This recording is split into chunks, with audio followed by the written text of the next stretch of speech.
कल हम लोग बात कर रहे थे व्यापार, वृत्ति, कारोबार और पेशा, इनसे संबंधित स्वतंत्रताओं के बारे में, और बात आई थी कि इनकी आपको स्वतंत्रता है।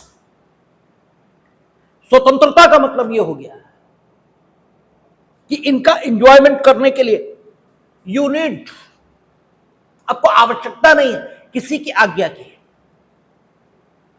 ठीक है, आपको किसी की भी आज्ञा की जरूरत नहीं है, क्योंकि ये फ्रीडम है, स्वतंत्रता है। ये आपको अनकंडीशनल और अनकंट्रोल्ड ढंग से प्राप्त होनी चाहिए। अगर ये स्वतंत्रता है, ठीक है, तो ये स्वतंत्रता तो है, लेकिन क्या ये जिस रूप में आपको प्राप्त होनी चाहिए उसी रूप में प्राप्त है? मीनिंग देर भाई, अगर ये स्वतंत्रता है तो इसे अनकंडीशनल और अनकंट्रोल्ड होना चाहिए। लेकिन क्या इनफैक्ट हिंदुस्तान में ये अनकंडीशनल और अनकंट्रोल्ड है? इसका परीक्षण जरूरी है, क्योंकि जो फैक्ट सिचुएशन है उसका परीक्षण अवश्य होना चाहिए। तो जब आप इस तथ्य का परीक्षण करने की कोशिश करते हैं कि क्या वाकई हिंदुस्तान में जो freedom of trade and occupation etcetera है, ये स्वतंत्रता के तौर पर अनकंट्रोल्ड और अनलिमिटेड है, तो आप पाते हैं कि ऐसा है नहीं। और इसके लिए संविधान के प्रावधानों में बहुत अंदर जाने की भी जरूरत नहीं। जब आप पढ़ना शुरू करते हैं, सबसे पहले प्रियम्बल आपके सामने आ जाती है, और प्रियम्बल कहती है हम भारत के लोग भारत को एक संपूर्ण प्रभुत्व संपन्न, समाजवादी, पंथ निरपेक्ष गणराज्य बनाने के लिए, तो समाजवादी ये जो शब्द आया, ये अर्थव्यवस्था की ओर इशारा करता है। इसका मतलब यह हुआ कि भारत का संविधान समाजवादी अर्थव्यवस्था को अपनाने की ओर अग्रसर है। यह एक प्राइमरी जो पिक्चर है, यह हमारे दिमाग में उभरना शुरू होती है whenever we read the preamble of the constitution. यानी हम संविधान को पढ़ना और देखना प्रारंभ करते हैं, और at the very first sight हमें यह समझ में आ जाता है कि नहीं, हिंदुस्तान में समाजवादी शब्द का कोई अर्थ ले लिया जाए, कोई अर्थ, डॉक्ट्रिनरी सेंस में सैद्धांतिक रूप से समाजवाद जो समझा जाता है उसे ले लें, या उच्चतम न्यायालय ने अपने निर्णयों के माध्यम से जिस समाजवाद की व्याख्या की है उसे ले लें, या जो समाजवाद directive principle of the state policy में अभिव्यक्त हुआ है उसे ले लें, कोई ले लें। तो क्या इन तीनों के बीच अंतर है? यस, तीनों के बीच अंतर है। ठीक है, इसीलिए हमने ये बात कही है। आप इन तीनों में से कोई अर्थ चुन लें समाजवादी शब्द का, लेकिन आपको यह मानना ही होगा कि समाजवादी शब्द यदि है तो उसका अर्थ एक ही निकलेगा कि सोशल कंट्रोल उन सभी साधनों पर स्थापित होना चाहिए जो उत्पादन के या जीविका के साधनों के रूप में जाने गए। ठीक है, क्योंकि जीविका जब आप कमाएंगे तो चाहे पेशे से कमाएं, चाहे वृत्ति से कमाएं, चाहे व्यापार से कमाएं, चाहे कारोबार से कमाएं, कैसे भी कमाएं, चारों ढंग है। कल हमने आपसे चर्चा की थी कि ये these are the four way to earn the livelihood. ये चार तरीके हैं जिनसे आप जीविका को प्राप्त करते हैं। तो आप जीविका को प्राप्त करने में इस प्रकार कार्य न करें कि अन्य लोगों की जीविका या अन्य लोगों के अधिकार, उनका हरण और उनका अतिलंघन, उनका वायलेशन, यह आपके द्वारा हो। इतना तो समाजवादी व्यवस्था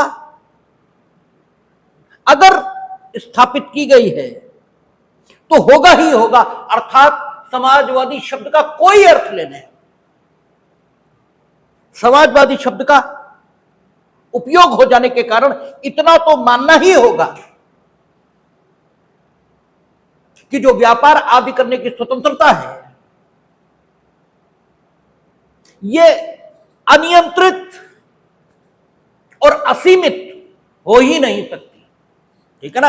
आप समाजवादी शब्द का कोई अर्थ लेते हैं, उसका जो डॉक्ट्रिनरी सेंस दिया जाता है, सैद्धांतिक अर्थ, उसका सैद्धांतिक अर्थ है कि उत्पादन के समस्त साधनों पर व्यक्ति का नहीं, राज्य का अधिकार होना चाहिए। ठीक है। और व्यक्ति इसके अधिकारों को कोई महत्व नहीं मिलना चाहिए, सिर्फ समाज का अधिकार उत्पादन के समस्त साधनों पर होना चाहिए, यानी नेशनलाइजेशन, राष्ट्रीयकरण। यही देश की नीति होनी चाहिए। और कल पहली बार हमें अनुभव हुआ, पहली बार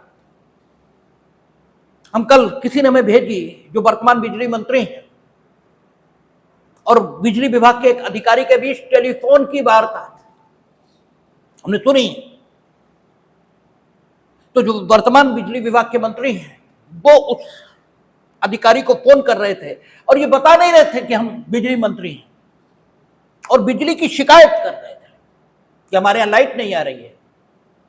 ठीक है। तो उधर जो सज्जन थे, उन्होंने जिस ढंग से अधिकारी बात करते हैं उसी ढंग से बात करना प्रारंभ किया और अपने पॉलिटिकल सोर्सेस का नाम बताया कि हम इनके ये हैं, इनके ये हैं, इनके ये हैं। तो उधर से बिजली मंत्री ने कहा कि तब तो वाकई आप पॉलिटिकली बड़े साउंड हैं, और इसीलिए क्योंकि आप विरोधी दल के जो नेता हैं उनके नियर एंड डियर रिश्तेदार हैं, इसलिए शायद आप इस सरकार का भट्टा बैठाने पर लगे हुए हैं कि आपको पैसा भी दिया जा रहा है, आपको लाइन भी दी जा रही है, सब कुछ दिया जा रहा है, आप बिजली नहीं दे रहे हैं जनता को।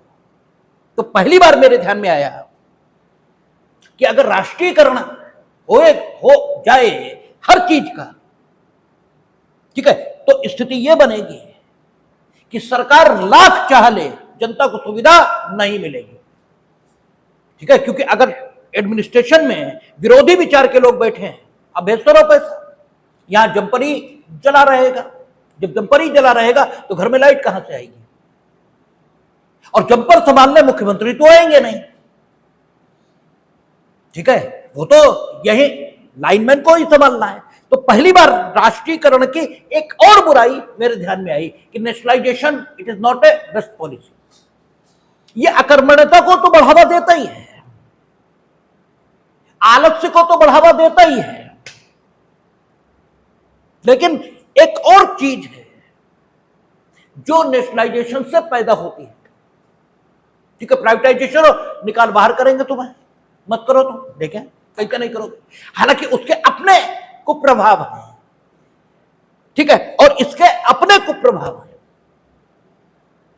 ठीक है। लेकिन आप जब हम आपको यह बता रहे हैं कि किताब के अलावा भी जब आप अनुभव करना शुरू करते हैं तो आपको चीजें अनुभव में आती हैं। किताब में जो लिखा है वो भी किसी का अनुभव ही है, वही लिखा है।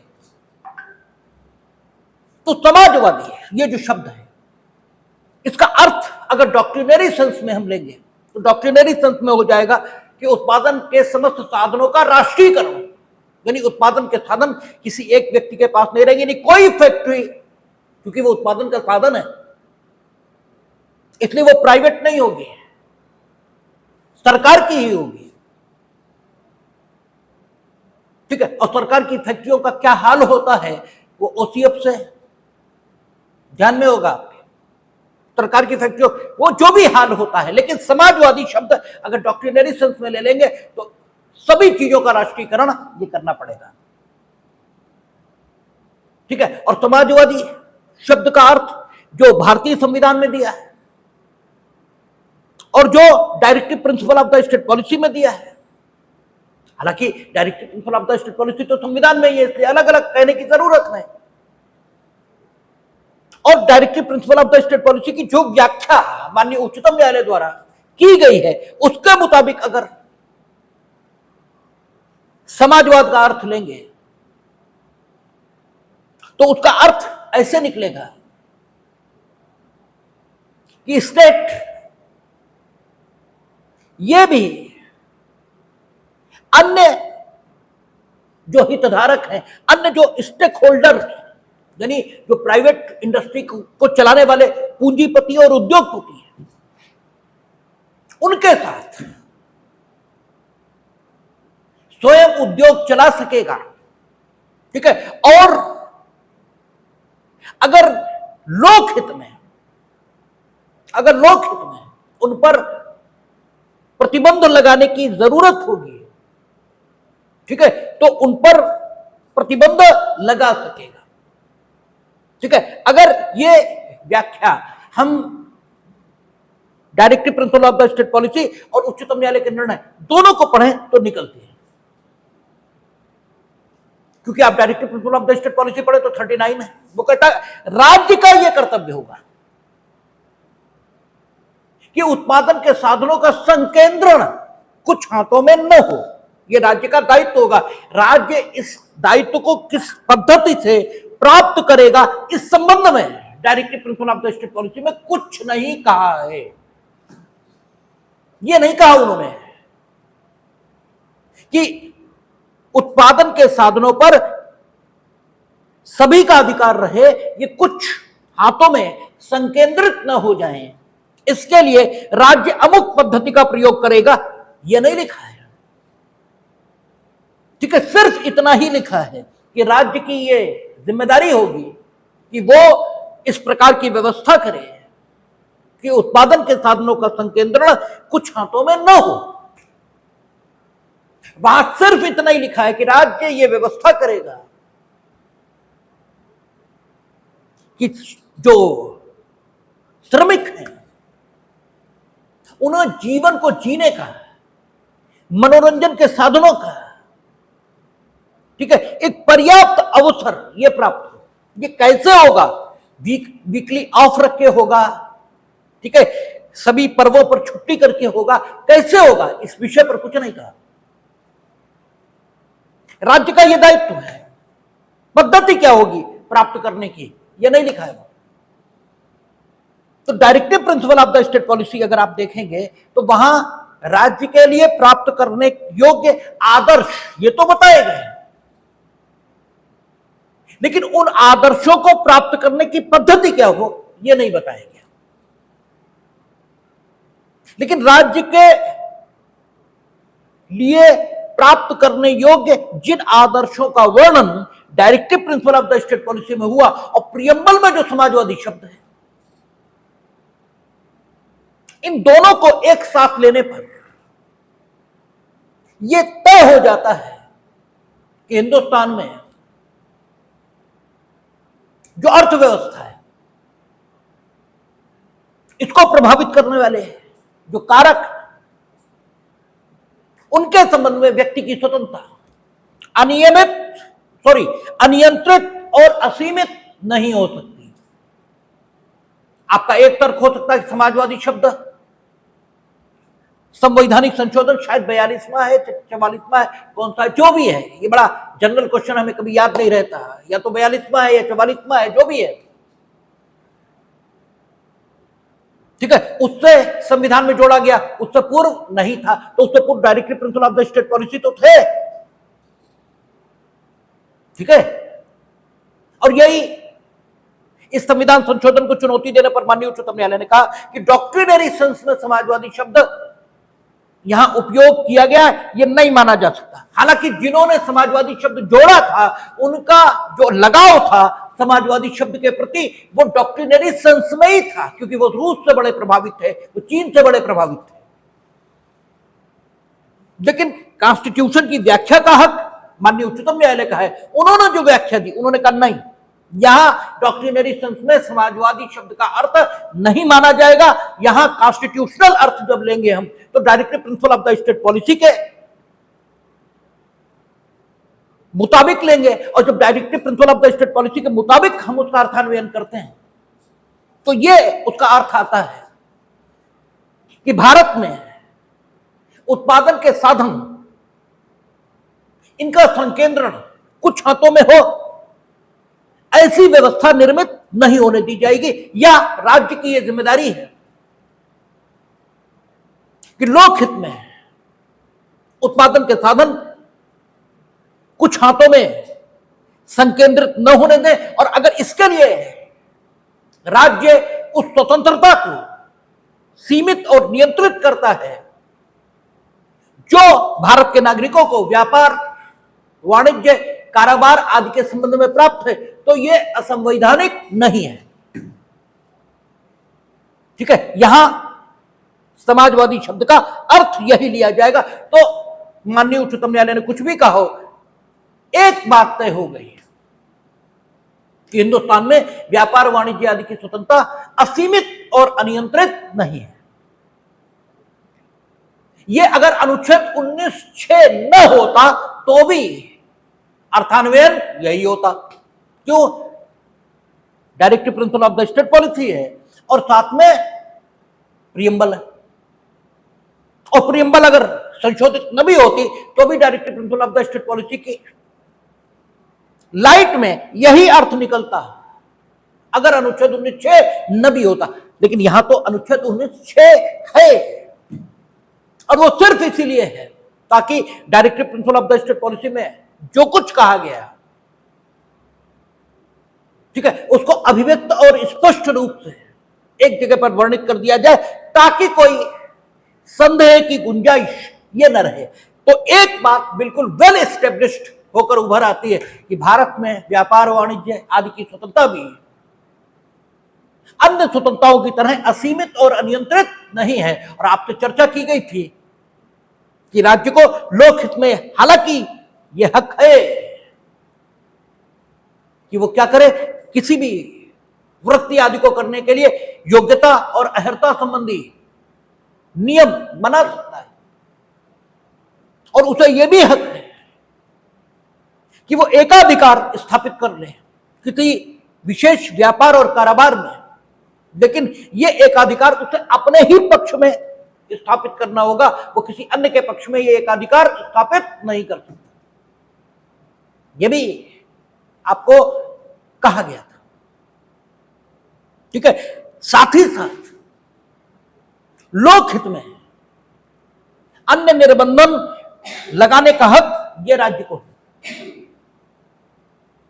ठीक है, और चूंकि डॉक्ट्रिनरी सेंस में यहां समाजवाद नहीं समझा गया,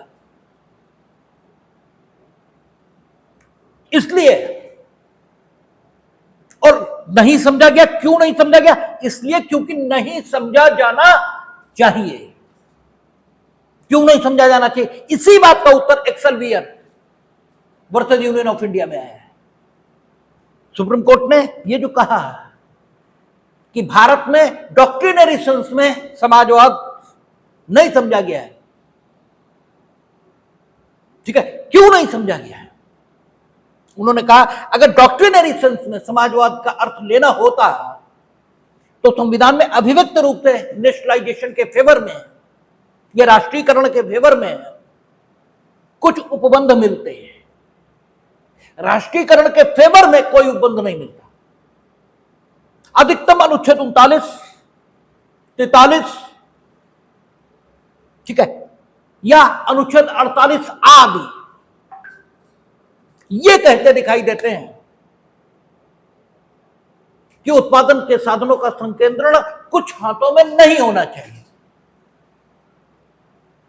या आम जनता के हित में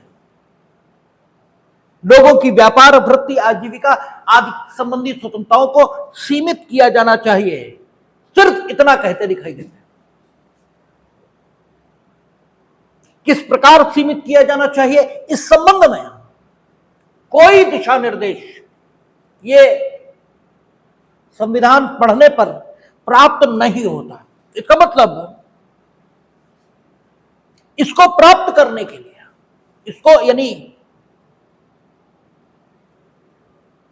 इस दशा को कि उत्पादन के साधनों पर सबका हक रहे, यह कुछ हाथों में संकेंद्रित न हो, इस दशा को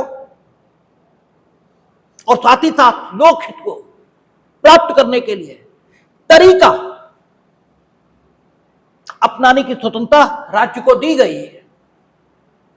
ठीक है, क्योंकि इस संबंध में कुछ भी नहीं कहा, तो इसका मतलब ही ये हो गया कि हिंदुस्तान में सैद्धांतिक अर्थों में जो समाजवाद समझा गया है उसको संवैधानिक तौर पर मान्यता नहीं मिली है।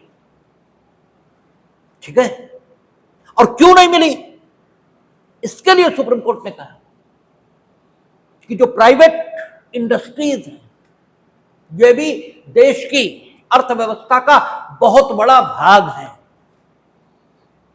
ठीक है, जो प्राइवेट इंडस्ट्री है ये भी देश की अर्थव्यवस्था का बहुत बड़ा भाग है। और अगर समाजवादी शब्द को डॉक्ट्रिनरी सेंस में हिंदुस्तान में लागू करने की कोशिश होगी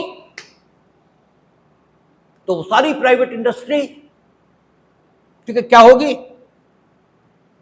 राष्ट्रीयकृत कर दी जाएगी। और चूंकि जो राष्ट्रीयकरण होगा, ठीक है, उससे बहुत लोगों का रोजगार चला जाएगा। क्योंकि है क्या, जब भी प्राइवेट इंडस्ट्री नेशनलाइज की जाएगी तो जो उसके शेयर होल्डर हैं, ठीक है, क्योंकि प्राइवेट लिमिटेड कंपनी होती है, वो एक कंपनी नहीं, वो बहुत सारी चीजें चलाती है, उसके शेयर होल्डर्स को नुकसान होगा क्योंकि फिर तो मालिक सरकार हो गई। ठीक है, उसके शेयर होल्डर्स को नुकसान होगा, उसे चीजें सप्लाई करने वाले लोग होंगे, उस बहुत सारे लोग होंगे जो उससे रोजगार पा रहे होंगे, वो सारे लोग बेरोजगार हो गए। और साथ ही साथ उन्होंने कहा कि अगर कोई पब्लिक इंडस्ट्री बंद होती है या घाटे में चलती है तो सरकार तो बहुत पैसे हैं सरकार के पास, उनका अपना पूरा राजकोष है, उससे वो चला लेते हैं। लेकिन प्राइवेट इंडस्ट्री जब नेशनलाइज की जाएगी तो ये जो लोग बेरोजगार होंगे इनके रोजगार की कोई व्यवस्था नहीं हो पाएगी। और इसीलिए शायद संविधान में तरीका नहीं बताया, तरीके पर कोई बात नहीं की कि उत्पादन के साधनों को कुछ हाथों में संकेंद्रित होने से रोक लिया जाए। इस अवस्था को, इस दशा को प्राप्त कैसे किया जाएगा, इस संबंध में भारत के संविधान में कुछ नहीं कहा, सिर्फ एक आदर्श रखा कि आप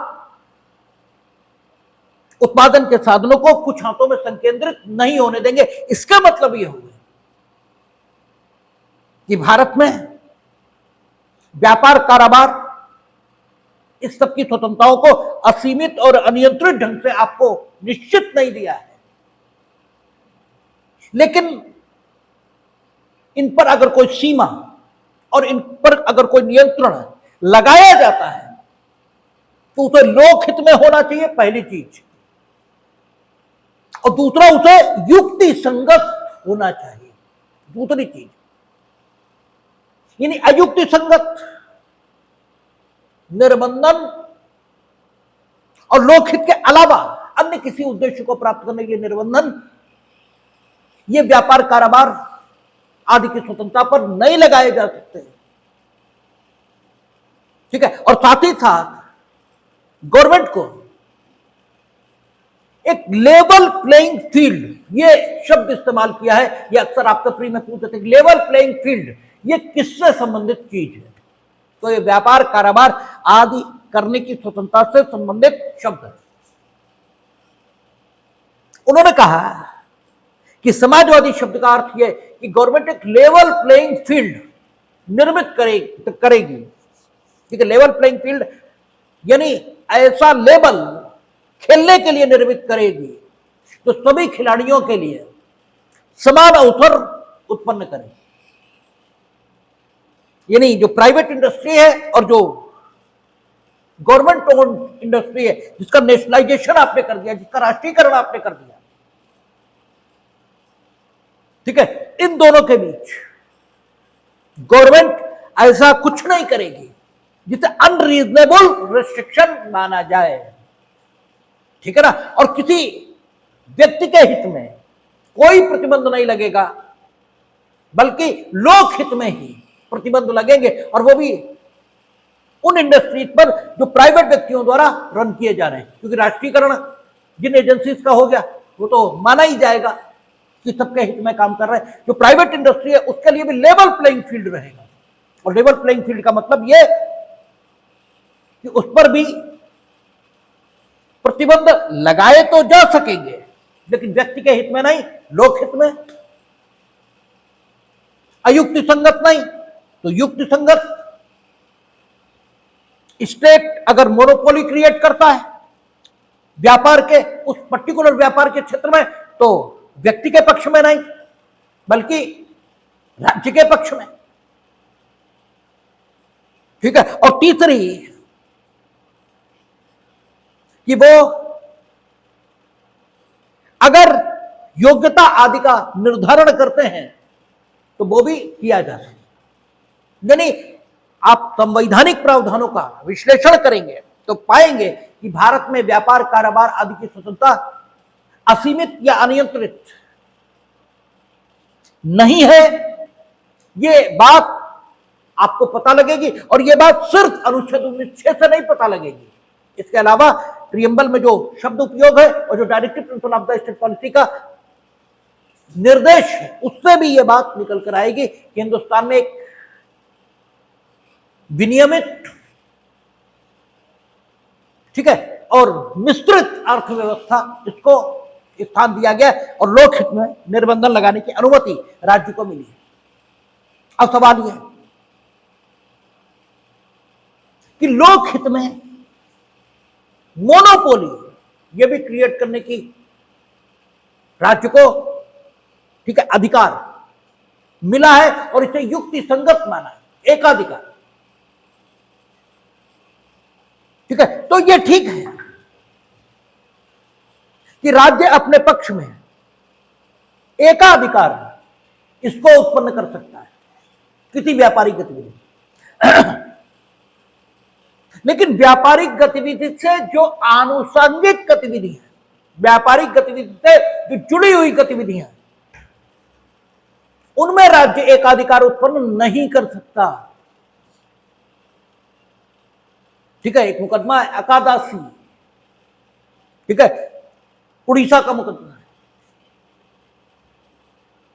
तेंदू पत्ता जिससे बीड़ी बनती है, ठीक है, और बीड़ी बहुत बड़ी इंडस्ट्री है, आप पीते हो ना पीते हो,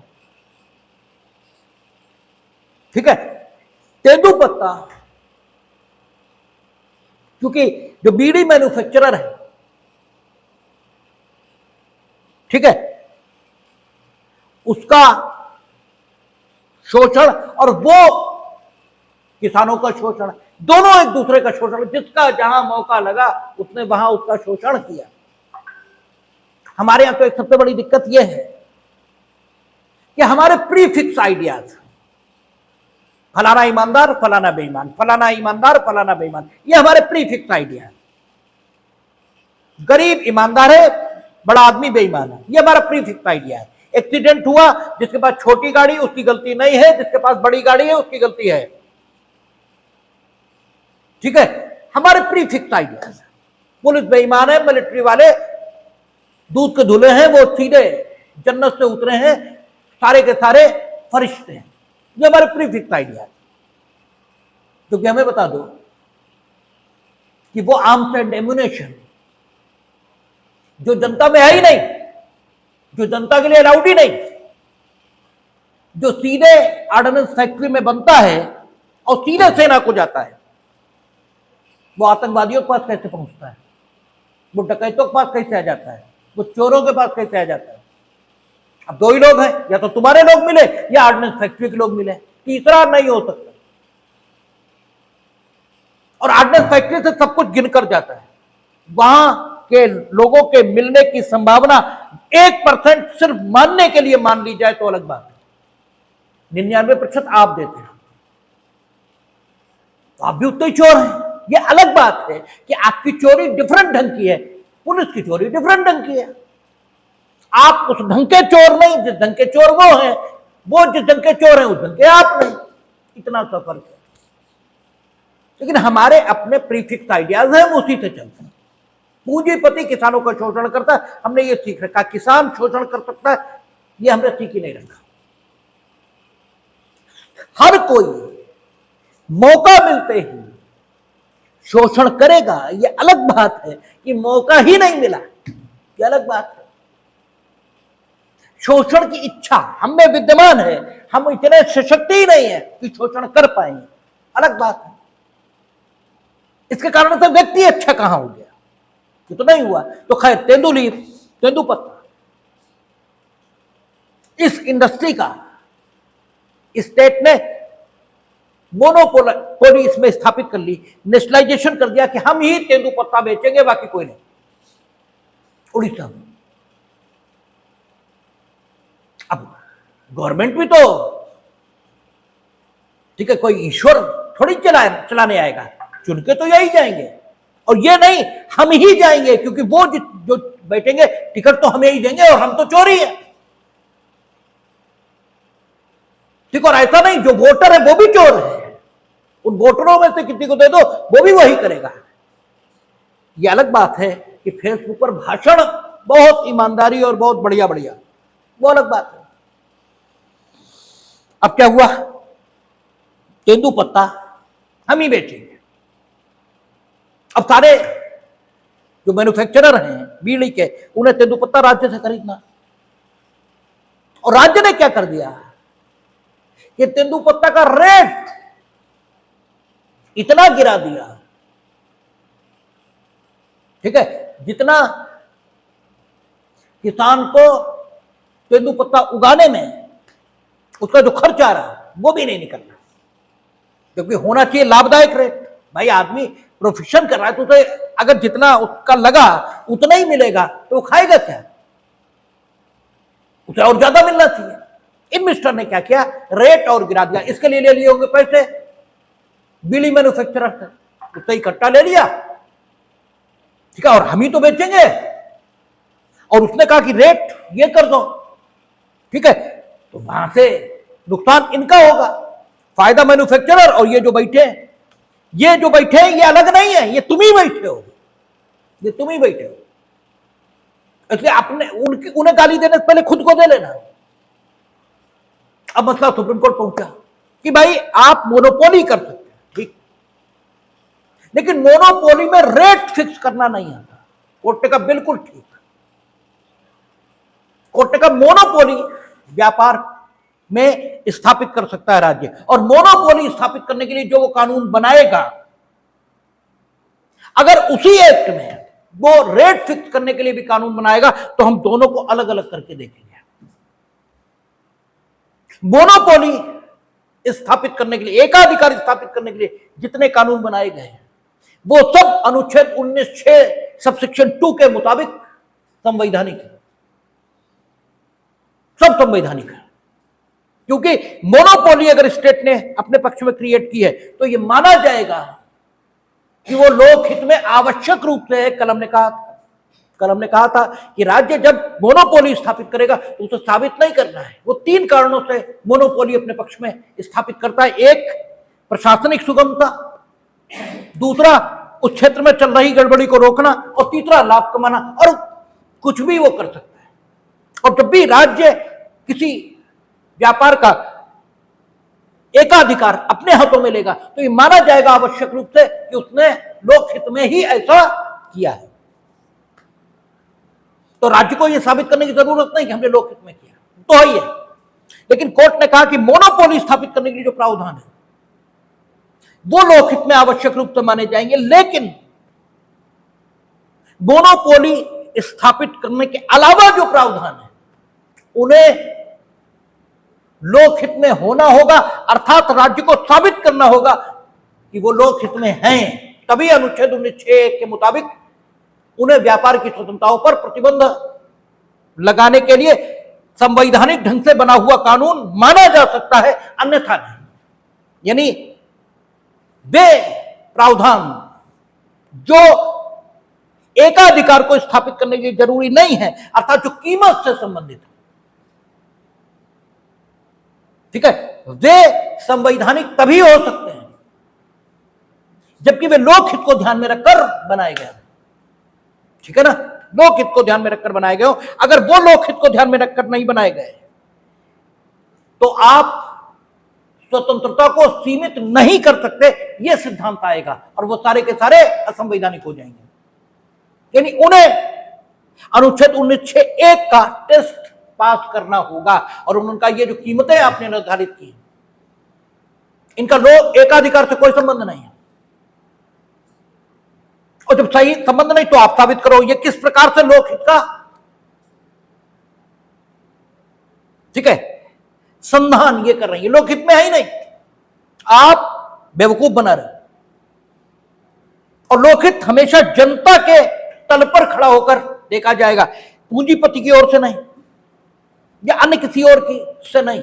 उनका ये तो तेंदु पत्ता इसके जो उत्पादक हैं उनके लिए नुकसानदेह है, इसलिए ये कीमतें अनकॉन्स्टिट्यूशनल। आप प्रतिबंध लगा सकते हैं किंतु युक्ति संगत। ये युक्ति संगत किस प्रकार है, किस प्रकार से लोकहित में बताइए। और उन्होंने उसे असंवैधानिक किया।